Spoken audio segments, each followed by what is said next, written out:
ناظرین محترم، آج کی اس ویڈیو میں ہم آپ کو صبر کا ایک عجیب واقعہ سنائیں گے۔ پورا واقعہ جاننے کے لیے ویڈیو کو اینڈ تک لازمی ملاحظہ فرمائیے۔ ویڈیو اچھی لگے تو پلیز آپ سے ہمبل ریکویسٹ ہے کہ ویڈیو کو لائک کر کے چینل کو سبسکرائب کر دیجئے۔ ناظرین، عبداللہ بن محمد جہادی مہم کے سلسلے میں مصر کے ایک ساحلی علاقے میں مقیم تھا۔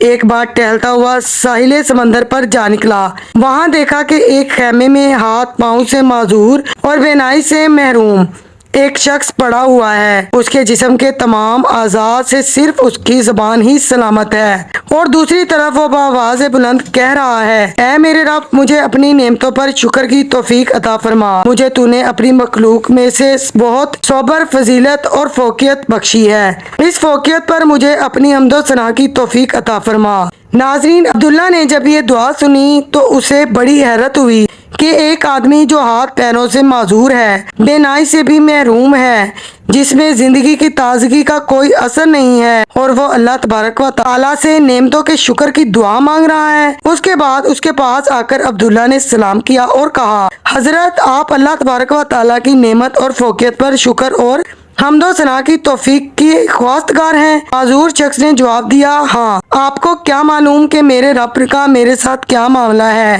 باخدا، اگر وہ آسمان سے آگ برسا کر مجھے راکھ کر کے رکھ دے، پہاڑوں کو حکم دے کہ مجھے کچل دیں، سمندروں کو مجھے غرق کرنے کا کہہ دے، زمین کو مجھے نگلنے کا کہہ دے، تو میں کیا کر سکتا ہوں؟ میرے اس ناتواں جسم میں زبان کی نعمت کو تو دیکھیے ذرا کہ یہ سالم ہے۔ صرف اس زبان کی نعمت کا میں زندگی بھر شکر ادا نہیں کر سکتا۔ پھر کہنے لگا، میرا ایک چھوٹا بیٹا ہے جو میری خدمت کرتا ہے، میں خود تو معذور ہوں، زندگی کی ضروریات اسی کے سہارے پوری ہوتی ہیں، لیکن وہ 3 دن سے غائب ہے، معلوم نہیں کہ کہاں ہے۔ آپ اس کا پتہ کر دیں تو آپ کی بڑی مہربانی ہوگی۔ ایسے صابر و شاکر انسان کی خدمت سے بڑھ کر اور سعادت بھلا کیا ہو سکتی ہے؟ ناظرین، عبداللہ نے بیابان میں اس کی تلاش شروع کی تو یہ دردناک منظر دیکھا۔ مٹی کے 2 تودوں کے درمیان ایک لڑکے کی لاش پڑی ہوئی ہے، جسے درندوں اور پرندوں نے جگہ جگہ سے نوچ رکھا ہے۔ یہ اسی معذور شخص کے بیٹے کی لاش تھی۔ اس معصوم کی لاش اس طرح بے گور و کفن دیکھ کر عبداللہ کی آنکھوں سے آنسو جاری ہو گئے، اور فکر لاحق ہوئی کہ اس معذور شخص کو کس طرح اس کے بیٹے کی المناک موت کی اطلاع دے۔ لہٰذا عبداللہ معذور شخص کے پاس گئے اور لمبی تمہید کے بعد اس کے بیٹے کی موت کی اطلاع دی۔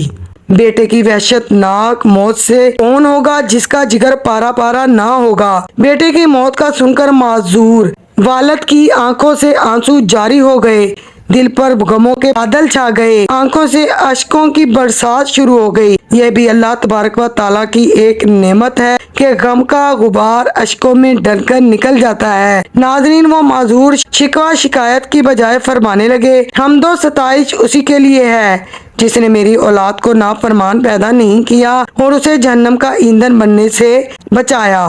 پھر انا للہ پڑھا اور ان کی روح پرواز کر گئی۔ ان کو اس طرح اچانک موت پر عبداللہ کے ضبط کے سارے بندھن ٹوٹ گئے اور وہ پھوٹ پھوٹ کر رونے لگے۔ کچھ لوگ اس طرف نکلے، رونے کی آواز سن کر خیمے کے اندر داخل ہو گئے، میت کے چہرے سے کپڑا اٹھایا تو لپٹ کر رونے لگے، اور کوئی ہاتھ چومنے لگا تو کوئی آنکھوں کو بوسہ دینے لگا، اور ساتھ ساتھ کہنے لگے، ہم قربان ان آنکھوں پر جس نے کبھی کوئی نامحرم نہیں دیکھا، ہم قربان اس جسم پر جو لوگوں کے آرام کے وقت بھی اپنے مالک کے سامنے سجدہ آریز رہا، جس نے اپنے رب کی کبھی نافرمانی نہیں کی۔ عبداللہ یہ صورتحال دیکھ کر حیران ہو رہا تھا، کہنے لگا، یہ شخص کون ہے؟ اس کا تعارف کیا ہے؟